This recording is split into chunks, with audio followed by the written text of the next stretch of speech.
My name is Lily. I'm working in Emerson about 2.5 years. I'm working as a sous chef. I'm making the dumpling with the pork and chive. We make the dough first.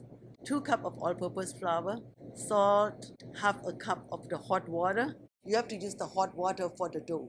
And then we mix it up about 10 minutes. And then we just keep it for an hour. And then we make the dough. And then I cut it, make the wrappers. And then for the ingredients for the filling, I just use the pork and the chive and the napa cabbage. With the seasoning, salt, a little bit sugar, white peppers, sesame oil, ginger, soy sauce.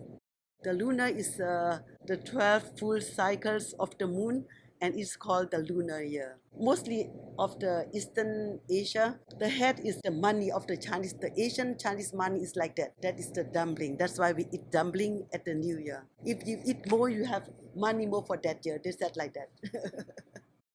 In Taiwan, take some school for the country, and then I come here and come like a sous chef now because I like to help the students who are staying away from home. They will miss their food. So I just try to let the kids eat a lot of the different kinds of the food. For the traditional, we just put the soy sauce and then the rice vinegar, sesame oil, and then sesame seed. That's it. We put like the tree on this red color and green color. It means the lucky. And then we put the tree to make it safe the whole year. That's it. All I have to say is Happy New Year to everybody. 恭喜发财